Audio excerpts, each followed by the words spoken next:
Oh, we are right in the middle of draft season here. John Schmeelk, Tony Pauline, welcome. If you like the podcast, you want good draft info, make sure you go subscribe to Draft Season on your favorite podcast platform. You can also find it on the Giants mobile app and at giants.com/podcast. But remember, this is not a Giants podcast. This is a draft podcast. We cover everything. And Tony, this is when things start to get a little bit serious. We've had free agency, so all these mock drafts that took place before now were all kind of, let's be honest, a waste of time. And now we kind of really know what team needs are, and teams really start figuring out what they're going to do in the draft. So this is when you can kind of start listening to the whispers, and you're having the pro day circuit begin. So that's going down. This is really when things are going to pick up now in the next 5 to 6 weeks leading up into the draft. Yeah, I mean, like you said, we're coming out of the combine. Free agency is the major part of free agency is over. You have we have the pro days now. You're seeing who's looking good. Your information is now starting to creep out about some of the medicals on some of the players at the combine. You'll start to hear some of the information about the interviews. So what happens now is, scouts travel around the nation for the pro days. You have the owners meetings next week. The 2 weeks before the draft, the scouts and everybody will get together at their home, their headquarters. They will assemble their draft board. And then it's just wait for draft day. But yeah, you're really basically just fine tuning here. The major part of the work has been done, but you're fine tuning and you're wondering whether these guys are going to fit your system, whether they're going to be good fits for your offense or for your defense moving forward. Yeah, no question about it. And Tony, the pro day circuit as well. And let's start there. And then we're going to get into basically how the team needs for a lot of these teams have changed. Because now that we have free agency, we know they've filled some holes, and we'll know really what teams will be looking for into the draft. So that'll be most of the show. We'll go through every team that has picks here in the first round. We'll talk about their needs, and then Tony maybe give some options with guys that could be available when they pick and who those teams might select in the draft. So, but first, Georgia's pro day, Tony. That was really the big one we had, and more Jalen Carter news coming out. He pleaded no contest to the charges. It doesn't sound like there's going to be anything else that's going to come down. Then at the pro day, he apparently had gained 9 pounds since the combine in a span of 2 weeks, which I've gained a lot of weight in my day. I'm not sure I've ever put 9 pounds on in 2 weeks. And then his workout was a little bit sluggish. So give me the overall update on Carter, and then overall what else you saw at the Georgia pro day. Well, what happened was he actually pleaded no contest after the pro day. I believe that was correct. Yeah, it was after the pro day. That was the chronological part of it. And that's a good thing because that basically, as we said all along, that legal issue had to be resolved before the draft. And it looks like it's 99% resolved. Now, you said he looked sluggish during the pro day workout. That's a compliment because he was a disaster. He was 9 pounds heavier. He couldn't finish the workout. I was talking to people that said he was constantly bent over, gasping for air. Not a good look. Now, the guy has gone through a lot, and it's, a lot of people would basically react in different ways. He reacted by gaining weight. We'll see what happens. There's going to have to be another pro day. There's going to have to be, something where, teams are going to interview him, find out, about the lying to the police and why he was shifting his story. A lot has to be played out. But the fact is this, the Chicago Bears didn't like him enough that they traded out of that first pick and moved down to 9. So, obviously his stock has dropped. How far do you think are we talking here, Tony, in terms of a drop? I think right now, the way you're looking at it with the weight gain, with the terrible workout, you're probably looking anywhere from 8 to 12. I think if he gets it back together and he shows up in another workout and he's in the 320-pound range and he shows the athleticism in the drills and he tests well, I think you're looking at top 9, no doubt about it. All right, now let's kind of run through these team needs here, Tony, and we'll roll through them, and we'll see where we wind up with a lot of these teams. Obviously, we talked about it a couple shows ago, maybe it was last show even, the big Carolina Panthers trade, moving up with the Bears, and then #1 overall pick in the draft. And obviously, they're going to take a quarterback there. But I think it's interesting that they went out and they signed Andy Dalton, who is still a solid, serviceable guy you can plug in as your starting quarterback. He got the Saints to nearly 500 last year. He's still a good quarterback. And, we talked about when they're calculating who they select there, whether or not they're going to require that player to start right away. Now with Andy Dalton in the fold, that quarterback doesn't have to start right away. So I wonder if maybe selecting more of a project like an Anthony Richardson, like a Will Levis, might be more in the cards now that they've added Andy Dalton. They're going with, guys that are more ready, like a CJ Stroud or Bryce Young. Yeah, I don't think so. First of all, I haven't heard Will Levis's name mentioned at all with the first pick of the draft with the Carolina Panthers. I think they're going to take the quarterback that they feel is best for them. Listen, you getting a veteran, grizzled quarterback in the mix was a necessity. The New York Jets didn't do that with Zach Wilson after they drafted him. He went through camp without veteran leadership. We see the end result. So regardless of who your quarterback is going to take, a veteran like Andy Dalton that's been through the ringer, that knows his way around the league, was going to be a necessity. I don't think the Andy Dalton signing has any effect on which quarterback they're going to select with that first choice. Got it. Panthers also have big need a wide receiver now that they moved DJ Moore. That's not going to be the pick at 1, obviously, but later on in the draft, it'll something they might look at. All right, Houston Texans, Tony. They do re-sign Laramie Tunsil. They can still use some help on the interior offensive line and wide receiver. They have 2 picks in the first round, and we'll get to 12. Obviously, they'll be looking quarterback at 2. Have you heard anything in terms of which quarterback they might be considering and hoping falls to them at the 2nd overall spot? I mean, not as of yet. Obviously, they got to wait and see what Carolina does. I still think Bryce Young will be the favorite there. I think signing Laramie Tunsil is a major step for whatever quarterback they're going to select. I still believe it's going to be Bryce Young. Yeah, they bring in Robert Woods, Jimmy Ward to help the DeMeco Ryans defense there. Sheldon Rankins, a good defensive lineman, Case Keenum, as that veteran to help mentor whomever young draft pick they select. Let's go to the Arizona Cardinals, Tony. They're in a bit of a rebuilding process. New coach, no GM. They're starting quarterback, obviously. Who knows when he's going to be healthy this year. They re-sign Will Hernandez, Kelvin Beachum. They bring Kaiser White in from the Eagles. They lose Zach Allen and Byron Murphy. And Tony, for Cardinals defense that was already kind of in shambles last year, they lose one of the best defensive linemen, if not their best defensive lineman. They lose a good secondary player in Byron Murphy. Boy, can I list every defensive player here as a need? And is it as obvious as it seems that if they stick here, it's Will Anderson? And you also wonder if they're going to try to auction this pick off. If they move down, I don't think it's going to be very much. I mean, the question is, does Indianapolis want to move up to ensure that, that they get a quarterback? The fact is how much do they like Will Anderson? I mean, if they are in love with Will Anderson, you stay where you're at, you select him, and you get a great prospect. Everybody talks about the quarterbacks, but we forget what a tremendous defensive player, what a tremendous defensive prospect Will Anderson is.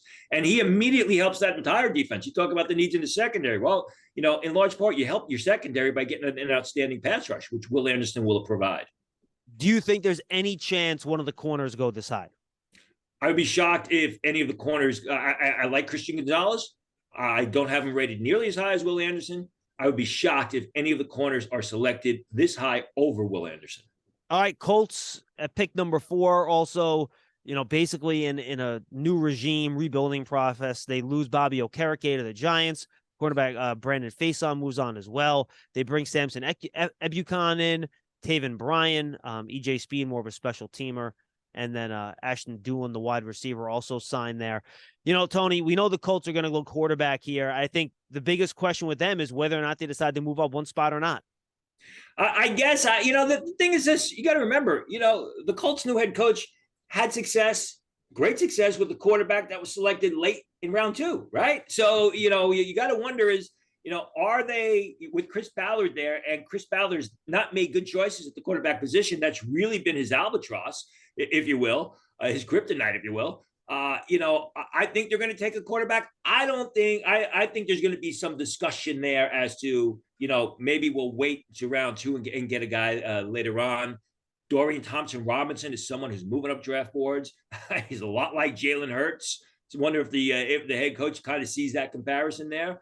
I mean, you would think it's a quarterback, right? But I mean, does Anthony Richardson go here? Because he likes those more nimble, agile guys that can also make plays with their legs and make plays outside the pocket with ease.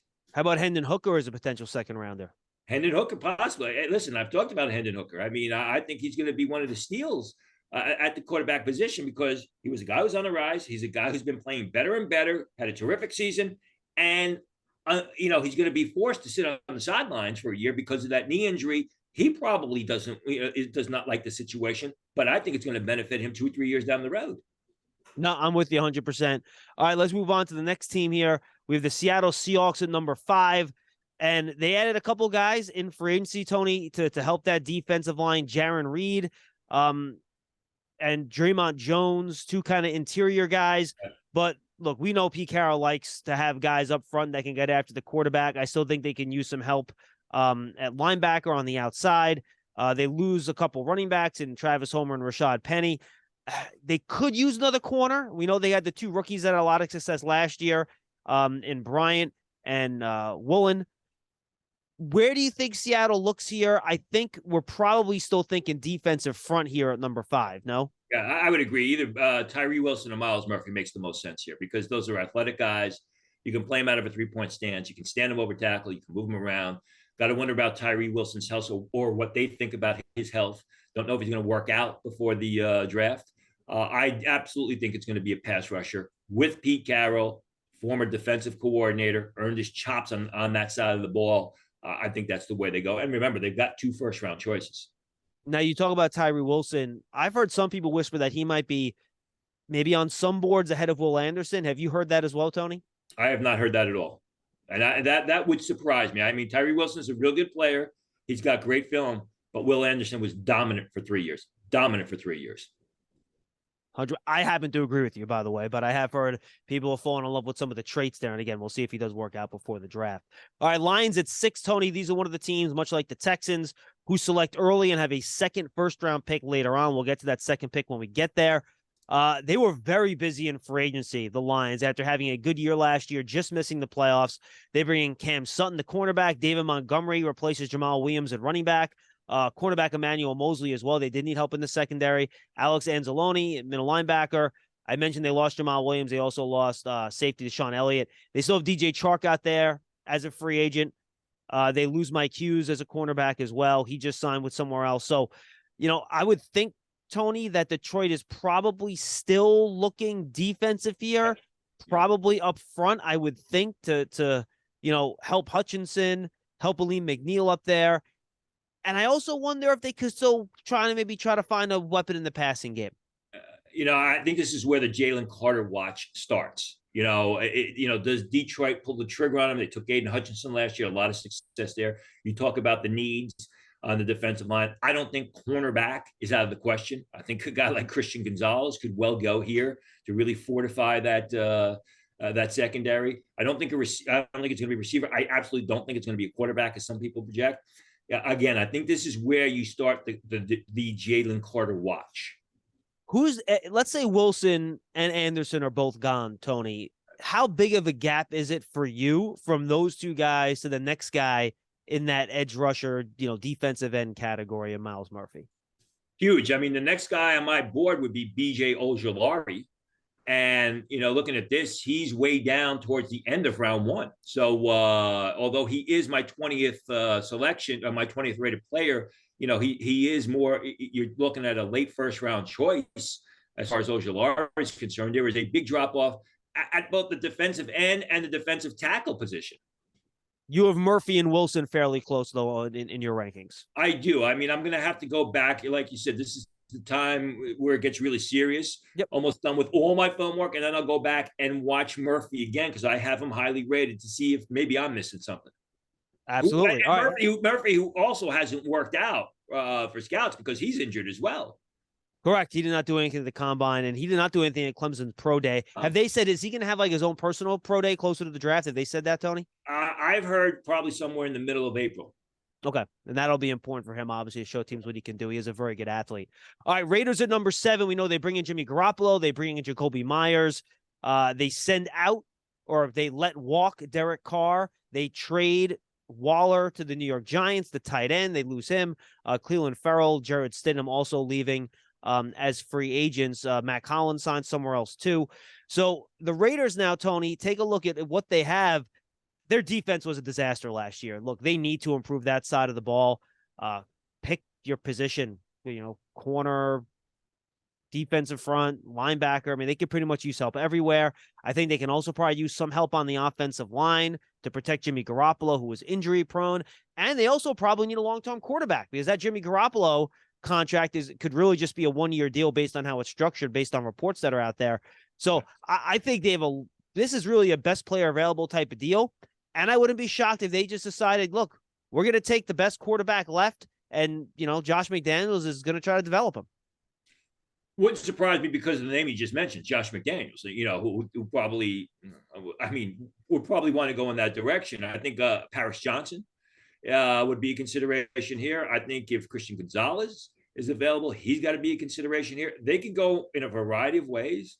And I think it's been a situation where they will just let the draft come to them. And as you said, they'll look at best player available, and they'll have a choice, or they'll have a pick of a number of good players.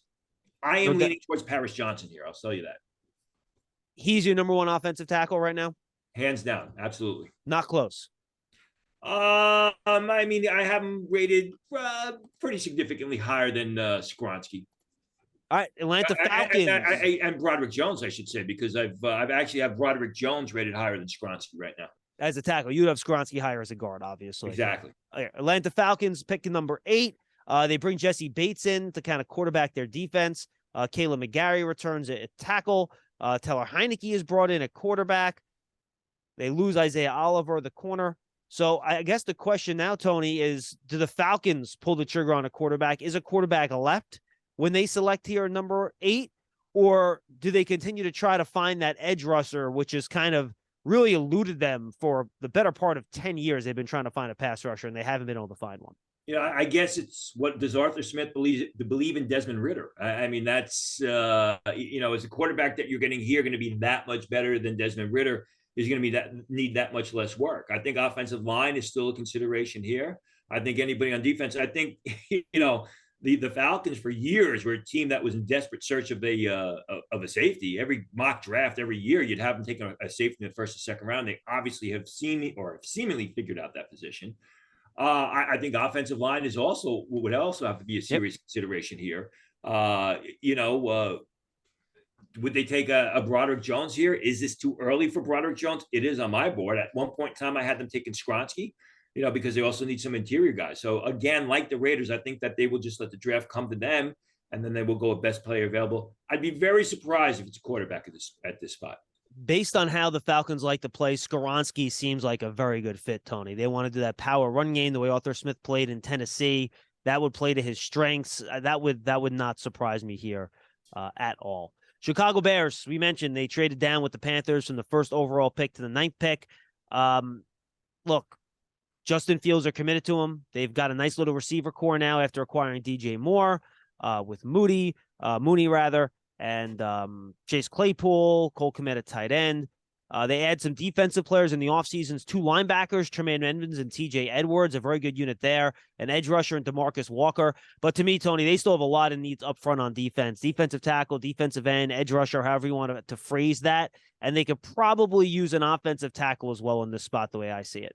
Yeah, you better be able to protect Justin Fields. You obviously are rolling the dice, and Justin Fields is going to be your guy moving forward.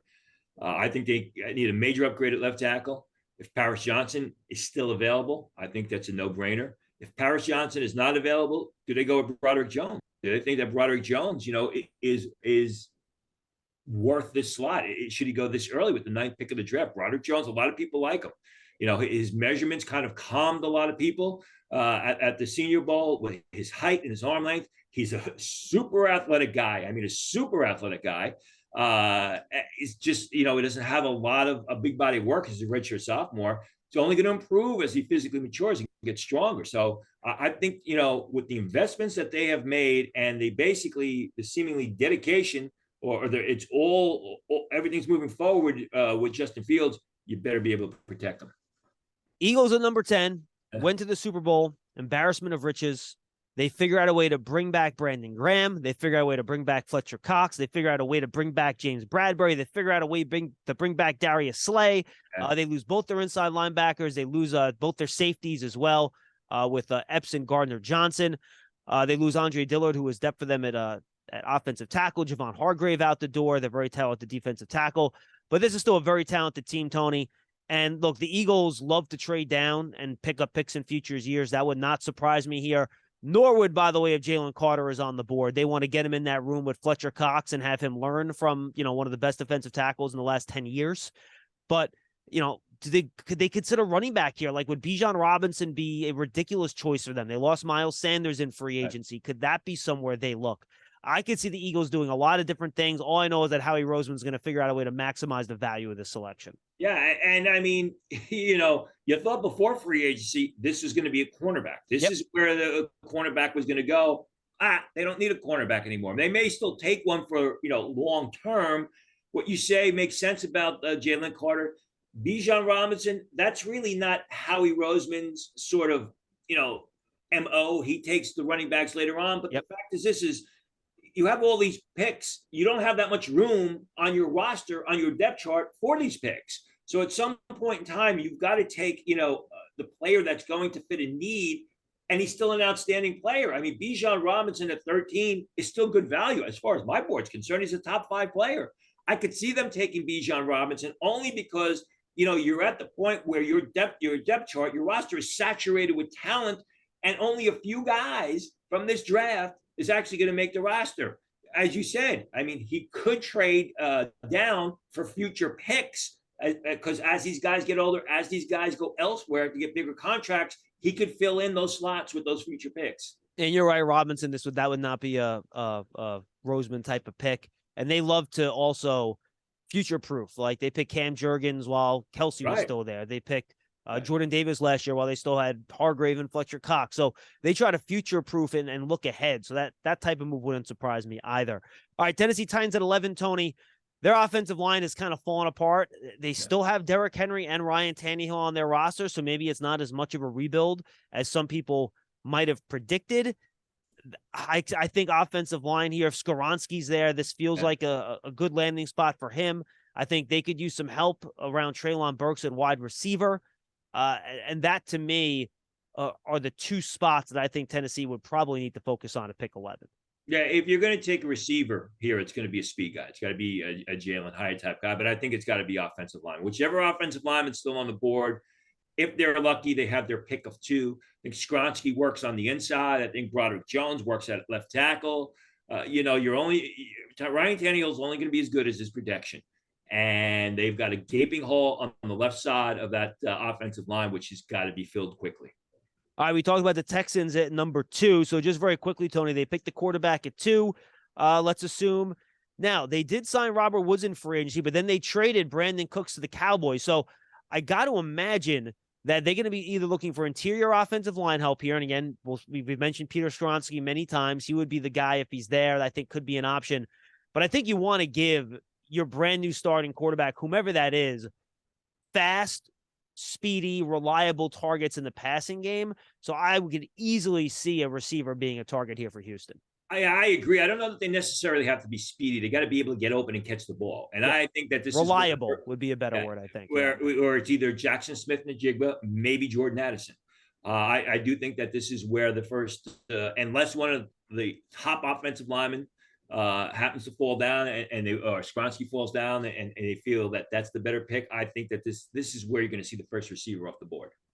Jets at 13. Let's see if they have this pick. I'm sure the Packers are trying to get it in the Aaron Rodgers trade. The Jets, I'm sure, are trying to hold on to it, and they can kind of just play delay ball until after the draft, and then they can figure it out.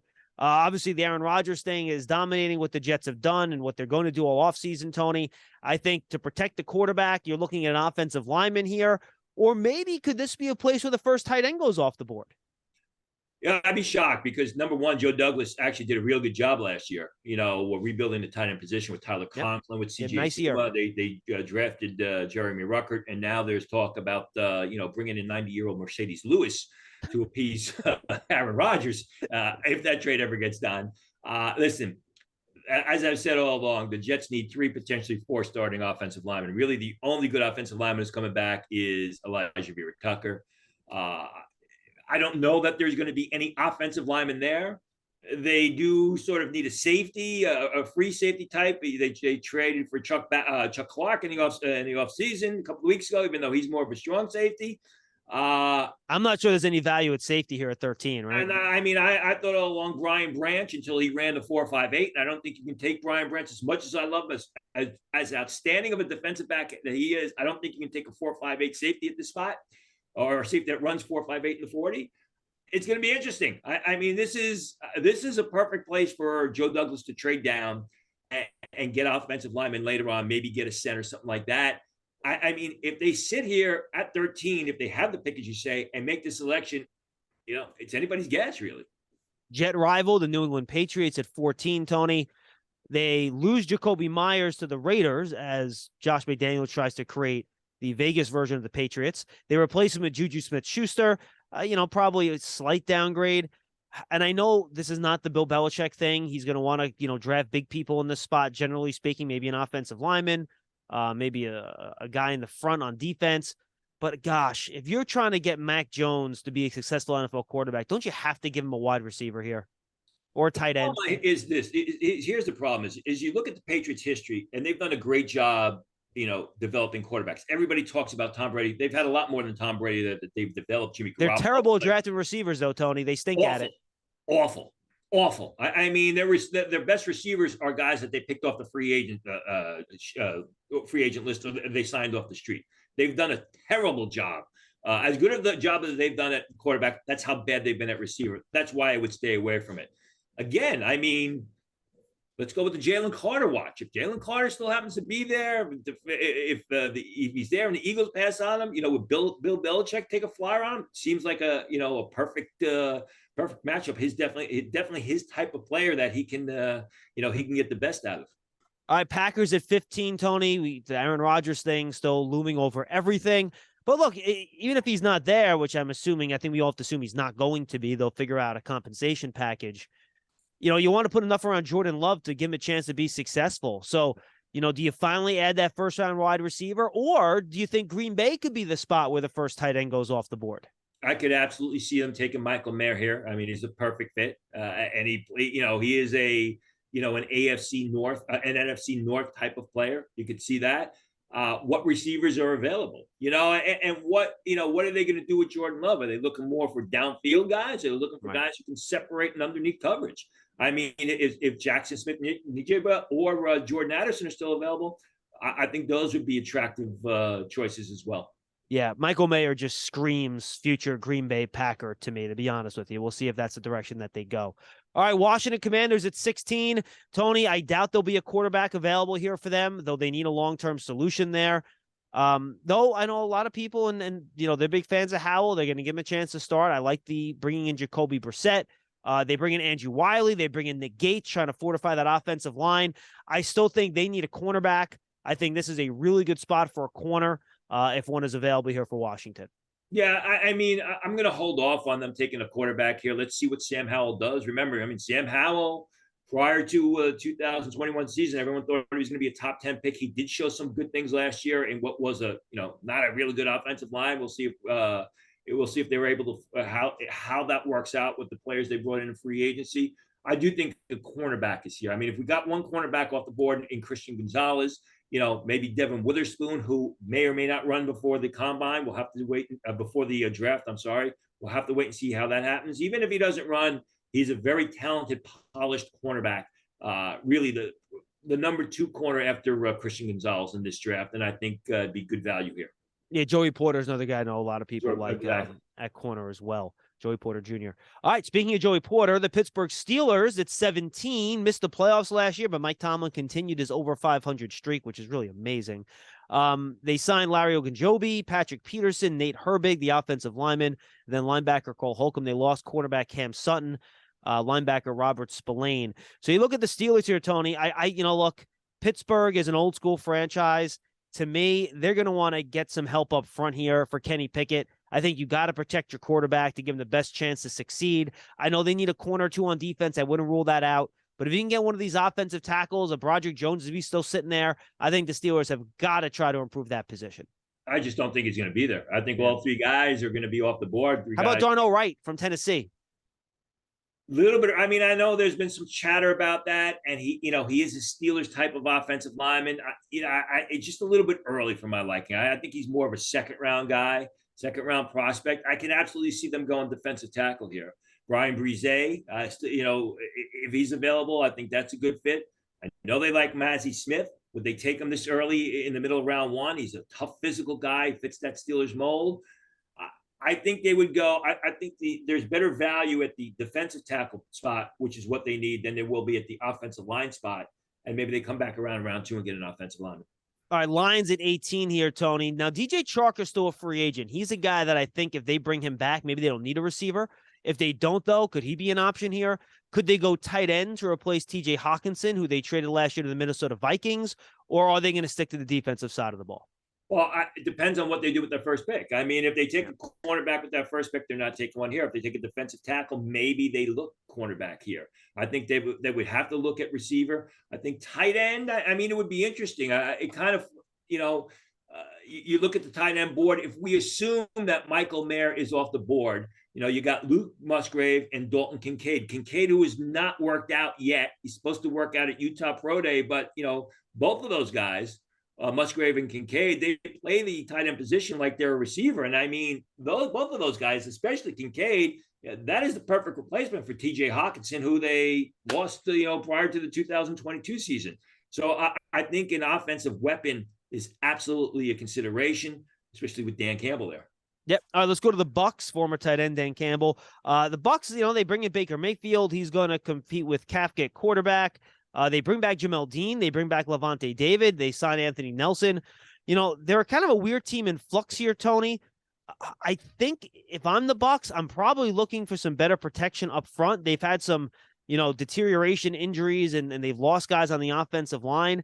That to me is a spot they would look here. But to your point, I'm not sure who's going to be left. Right. And then, do you want to try to beef up that defensive line, which has gotten a little bit old? They've lost some guys, and, then you have the safety position as well. They've lost some guys, and some of their guys have not panned out. And they're also another team that seems to eternally be looking for a safety. Again, I mean, I like Brian Branch. I like Brian Branch, the player. I think he would be good value here, although people say, no, Brian Branch, you watch the film, you watch the combine position drills. He did an outstanding job. Defensive tackle, again, does Brian Brise fit that 3-4 alignment? I would say that he does. I think Brian Brise would be a real good choice here. He's an athletic guy, just coming off a bad season for a variety of reasons. At some point in time, once we get past 15, Brian Brise becomes outstanding value. All right, let's go to the Seattle Seahawks. We talked about their needs again, Tony. It depends what they do with that first pick. But again, I think defensive front, interior offensive line, or a corner, right? Maybe a wide receiver. I mean, that could be. They could bring another big wide receiver. They're an organization that's unlike the Patriots, have a lot of success, developing wide receivers. I mean, if Quentin Johnston's still there, and I expect Quentin Johnston to be available here, I mean, I think that would be an enticing pick for them to, not to take and, pair him up in that receiver group. Yeah, Tyler Lockett getting a little bit older as well. Los Angeles Chargers, Tony, they seem to be ever needing help on the offensive line when you look at how they put things together. They could use help on defense. We don't know how long they've been able to keep their 2 edge guys in place with their salaries. And then they don't really have a tight end either. So I think the Chargers here, who are a very talented team, they have a really good quarterback. I think this is one of those teams that can classically let the draft come to them and then just draft the best guy. Yeah, and they got to win, and they got to win soon. I mean, when you look at it, Keon White is a perfect fit for them. But do you take Keon White of Georgia Tech this early in the draft? Keon White, last week at Georgia Tech Pro Day, he ran his first 40 in the 4.7s, and then he pulled up. He didn't run the second one. I mean, it's a good fit for the Chargers here. Just a matter of, do you pull the trigger on a guy like that this early? The Ravens in a tough spot at 22 with the quarterback position in flux. I mean, they have to pick a wide. I mean, you can't trust Rashad Bateman at this point, Tony. He's been hurt too much. I mean, you got to think about a wide receiver here, don't you? But they also do need a corner because Marcus Peters is still a free agent. Every year the draft comes around. Every year you talk about the Baltimore Ravens. Every year you're talking about receiver with them. I mean, in a lot of ways, they're like the New England Patriots. I mean, they draft receivers in the first round, excuse me, and they don't develop them. There will be a good receiver there available to them. I mean, if you got to assume that Jalen Hyde's still on the board, would they go with Zay Flowers? Kayshon Bouttie's going to be there, although he's fallen off after a bit of a disappointing combine. All good receivers. And, it's just a matter of, are the Ravens able to take a receiver in round 1 and finally develop that receiver? Let's go to the Vikings at 23, Tony. They bring in Byron Murphy. They re-sign Josh Oliver. They re-sign Garrett Bradbury. They bring in Marcus Davenport, the defensive end from the Saints. They lose Dalvin Tomlinson, their big run-stuffing defensive tackle. They lose Patrick Peterson. They lose Eric Kendricks, two veteran players on their defense. New defensive coordinator there after their defense last year was just terrible. Despite signing Byron Murphy, I think they could still use a corner. They lost Adam Thielen. They released him. Could they use a wide receiver? Or do they try to replace Eric Kendricks at linebacker? I think the Vikings can go in a lot of different ways here, too. Yeah, and I think what happens is you got to see which cornerbacks are still available, because now you could probably get good value at the cornerback. Is Joey Porter still available? I would expect him to be off the board. Deontay Banks of Maryland. This is the area that he's supposed to start to go into. DJ Turner of Michigan, who ran that incredible 40 at the combine. He's a smaller corner, but he's got great ball skills. Cam Smith kind of has fallen off a little bit, but I think you're really going to start to see sort of that second tier of top tier corners, if you will, start to come off the board here. Yeah, I watched Cam Smith the other day. To me, he's more of like an early 2 than he is a mid 1. Would agree. But yeah, I'm with you. I think this is when you start seeing those guys. Jaguars at 24, Tony. They lose Juwan Taylor. He went to the Chiefs. They lose Arden Key, their edge rusher. Not a ton of ads here. Of course, you have Calvin Ridley coming in from the trade last year. That's a big addition. Evan Ingram's on a franchise tag at tight end. They try to future-proof that spot. I think offensive tackle here, but again, we've listed that offensive line spot for so many teams, Tony, and I just don't know if the number of players needed to fill those spots are there. They could use a corner 2 or a safety. So I think Jacksonville, again, with a good, young, talented roster, this is one of those teams that I think is going to try to make a value play here and just pick the best player available. It's funny because last year with Doug Peterson, his first year there, you look at their draft, it was primarily defense, and they got Trevor Lawrence. You got to think that this year, they're going to start to really help that franchise quarterback they have. But like you said, I mean, the best players available at the spot is either going to be a cornerback or maybe a defensive tackle, which are both needs for the Jaguars. Granted, they got a big need at the right tackle spot. Well, you can maybe get a right tackle somewhere around 2, but I think it's going to be defense here. Deontay Banks, maybe Amazi Smith, because they would like some help on the interior of that defensive line. Brian Brise's there. That's also got to be consideration. All right, Tony. New York Giants at 25. They bring back Darius Slayton, sign cap Paris Campbell, trade for Dallin Waller. I still think wide receiver is in need. Bobby Okereke kind of takes linebacker off the board, I think, for them here in this spot. But corner is still a huge need for them. And so is center. 2 spots where I don't know if they know who their starters are at those particular positions in week 1. So for me, it's wide receiver, corner, and center where really the big need spots. And, you can always want to add defensive linemen and big guys up front. But to me, it's the wide receiver, corner, inside linebacker here, or rather wide receiver, corner, center here. And I think where you're going to get value is probably at wide receiver and corner. You would assume so, but you just made huge investments in your quarterback. You franchised the running back, and you don't have a starting center on the roster. Yeah. In my pre-combine mock, I had them taking John Michael Schmitz, the center out of Minnesota. I think he's a Giants type of center. I think he fits a need. The question is, and you bring up a good one, how do they rate a guy like John Michael Schmitz, who's going to be off the board if the Giants don't take him? There are other teams in round 1 who could take him. I know the Minnesota Vikings really like him a lot. I should have mentioned that earlier on. He's going to be off the board early in round 2. How does he match up on the Giants board compared to maybe a Deontay Banks, compared to a Cam Smith, compared to a Zay Flowers or Jalen Hyatt? You got to look at your board, and I agree with you. If you got to take the player that's rated higher on your board, whether it be the running back or the cornerback, I just think that people are not grading or not rating John Michael Schmitz as highly in the draft Twitter world as he's being thought of inside NFL war rooms. All right, let's go to the Bills at 27, Tony. They just signed Damian Harris, the big running back from the New England Patriots, to give him that power back. They signed Connor McGovern, the center. That's the Cowboys' Connor McGovern, not the Jets' Connor McGovern. Deontay Hardy back. They did let go of McKenzie, their kind of like trick play receiver.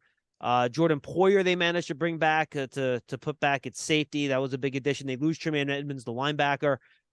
They have Dawson Knox under contract at tight end, so I'm not sure that's a huge need. You can always go there if you want. I think interior offensive line here, Tony, and the Bills have also just, made a living of drafting defensive linemen in these spots. And I think people also love mocking running backs of the Bills, too. That's something else we've seen a lot over the last couple of years. Well, we thought they were going to take Breece, or I didn't really, but a lot of people thought they were going to take Breece Hall. I mean, if Bijan Robinson happens to be there, how can you not take him? I mean, he's going to help Josh Allen. He's going to help that offense. He probably helps get that team to the next level. Yeah, there are some needs on defense, but again, I mean, and you would like another offensive lineman, but if Bijan Robinson's there, in my opinion, it'd be total insanity if the Buffalo Bills passed on him. And by the way, I don't know what I'm doing here. The Bills are 27. I skipped the Dallas Cowboys at 26 here, Tony. And I didn't and they did a good job of bringing back their own guys. Donovan Wilson back, Leighton Vander Esch back. They make 2 low-value trades, or I would say high-value trades without not a lot going out with Brandon Cooks and then the cornerback from the Patriots and the Colts, and his name's on the tip of my tongue, and I can't place it. The really good man corner that they got from the Colts. Stephon Gilmore. Thank you very much. They lose Connor McGovern, their starting guard, and they lose Noah Brown at wide receiver. So I think the Cowboys done a good job kind of protecting themselves from major needs here, Tony. But they lose Dalton Schultz, so I think tight end here could be a real possibility for Dallas. Guard, I think, is a need for them. And look, Cooks is a veteran. I don't know how long he's going to be there. I think they could still try to future-proof that position there at wide receiver. I mean, if Dalton Kincaid or Luke Musgrave are available, that would make the most sense. And I mean, they're similar to what they lost in Schultz in the sense that these guys are even more downfield receivers. You're going to give Dak Prescott another weapon in your underneath coverage in the middle of the field.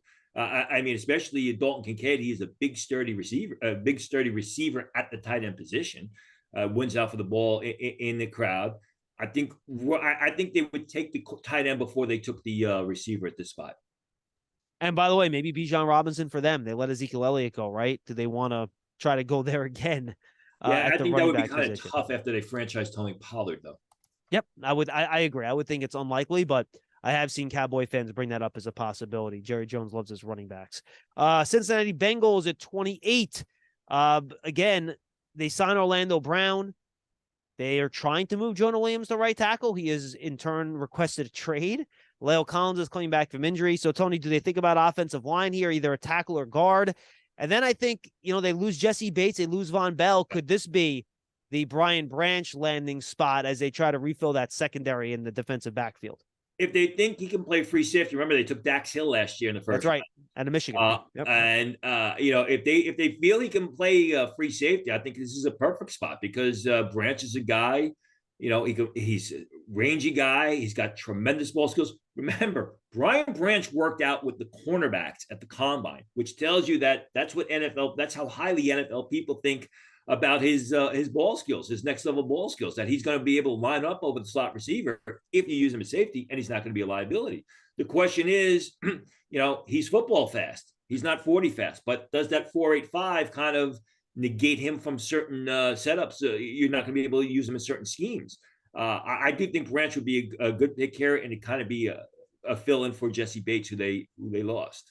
All right, New Orleans Saints at 29. This is the trade they got in compensation for the Broncos, hiring Sean Payton as their head coach. The Broncos, I'm trying to figure out where they got this pick from, but because they wouldn't have picked 29th. But anyway, not important. The Saints have added Derek Carr this offseason, Nathan Shepard, Jamal Williams, Kalen Saunders, a couple defensive linemen there, and Shepard and Saunders. They lost Andy Dalton, Marcus Davenport, Shai Tuttle, Caden Ellis. So, Tony, the Saints are always interesting. They like to move up and down in the draft a lot. They do move fairly often. I think they can use a guard. They did bring Michael Thomas back on a restructured contract. I don't know if you could rely on him. Do they pick a wide receiver to help Chris Olave? Or with their defensive line, look, their stars getting older there. They lost Davenport. I could see them going for one of these defensive linemen or edge rushers in this spot too. Yeah, I mean, I think they got to leave the offensive line alone. Trevor Penning, first-round pick. Andreas Pete, first-round pick. Eric McCoy, early second-round pick. Cesar Ruiz, first-round pick. Ryan Ramczyk, first-round pick, Andreas Pete even, too, right? He was a relatively he was a mid-round pick, right? First-round pick. Yeah. Andreas Pete. So I think you got to leave that position alone because you got to either figure it out or you got to go in a different direction rather than waste a first-round pick. I think I don't know that BJ Ojulari, who's a good edge rusher, is a good fit for their system. Again, Keon White is somebody you would have to consider here, a very athletic guy who's got good size, a real good size for a defensive front, a defensive lineman in a four-man front. You're right. I mean, the irony with the Saints is they signed Derek Carr in the offseason, and this is a position for years and years and years with their first round pick. They're going to take a quarterback here. They're going to take a quarterback here, and they never take a quarterback. We talked about the Eagles at 30, Tony. I can see them moving down here to pick up more draft capital next year, like they love to do. They can really let the draft come to them here and pick who they want to pick. Then the Chiefs at 31, they lose Orlando Brown, Tony. They bring in Jawan Taylor, but they also lost Andrew Wiley. So they could probably use another offensive tackle here if one's on the board. And look, they need a wide receiver. Like they have Sky Moore, they have Kadarius Toney. Juju Smith-Schuster's no longer there. Mecole Hardman, I don't believe as of this recording has signed anywhere, right? So I think they could really use a wide receiver here. Do they want to try to get Travis Kelce as a final replacement at some point too? They lost Frank Clark. Do you want to go edge rusher? I think the Chiefs have a lot of good options here and places they could go at 31. Yeah, I mean, would it be funny if Jalen Hyatt somehow falls to this spot gosh. and they swipe him up? I do think that B.J. Ojulari would be a good fit as sort of that smaller one-gap pass rusher coming out of a three-point stance if they wanted to use him in that vein, in that role. Offensive tackle, I don't think there's going to be really any offensive tackle, I should say, would be a reach at this point in time. But they did take Karlaftis last year. Yep. So you gotta see how he develops. I don't know if you want to roll the dice and take another pass rusher, offensive tackle, or even a trade down if they could do that. But you're right. I mean, it would be funny if Jalen Hyatt's there for them and they're able to jump all over him. We're low on time here, Tony. You have the Rams, Dolphins, Broncos, and 49ers as 4 teams that do not have first-round picks, and the Browns. So I'm going to put a pin in those 5 teams. Let's touch them on another show where we have a little bit more time. I want to give those teams their due. We will get on those teams in another podcast, maybe next week at the end of the show after we do our pro days. But before we say goodbye, Tony, give me an idea here of what you'll be keeping your eye on over the next week as these quarterbacks and other players kind of hit their pro days and what you think is going to be most important. Well, I will be at the Ohio State Pro Day tomorrow, so it'll be. We're taping this on Tuesday. I'll be at the Ohio State Pro Day on Wednesday, and they got a plethora of offensive linemen there, and you're going to want to see, with C.J. Stroud, for quarterbacks, the pro days should be a breeze, and it should be a breeze because they're throwing in a facility that they're used to. They're usually throwing to receivers that they're used to. I mean, I've been told that Marvin Harrison Jr. is going to be catching passes from C.J. Stroud, so which is kind of unusual that a draft ineligible player is going to be participating in a pro day workout. So it should be a breeze. With C.J. Stroud, you want to see the downfield stuff. You want to see if he's better throwing, making passes down the field than he was at the combine, which he wasn't all that good at. But we know on film he's very good. With Will Levis, can he make touch? Can he throw the ball with touch, or is he just so hell bent on showing everybody that he can throw the ball 80 yards downfield? With speed, big deal. Can you place the ball in the receiver's hands on those short outs? With Bryce Young, obviously, we want to see what kind of deep ball he has. Is he able to get the ball downfield with speed? Can he drive the ball? Does he have to put a lot of effort into getting those downfield passes down? You don't want to see that. And obviously, is when he moves around because they're going to use him in motion, does he lose a lot of speed on his passes? With Stroud and with Levis, we know they got the physical skills. It's just, can they are they able to complete the little nuances of their position? With Bryce Young, he's got the brains. I mean, he is a cerebral quarterback who understands those nuances. We got to wonder about the physical skills. Is he able to make those downfield NFL passes? You remember Mac Jones a couple of years ago during his pro day workout? Those downfield passes were not good. They were dying. The receivers were slowing up in their routes, waiting for the ball to arrive. Bryce Young does not want to have that happen. And then Anthony Richardson will go after we record next week's show. So we'll have a chance to preview that next week. Tony, this was fun, man. Good stuff. Absolutely. This was Draft Season for Tony Pauline. I'm John Schmeelk. We'll see you next time on Draft Season. Remember, subscribe on your favorite podcast platform. If you're on Apple Podcasts, please leave a 5-star positive review if you like what you hear. We'll see you next time.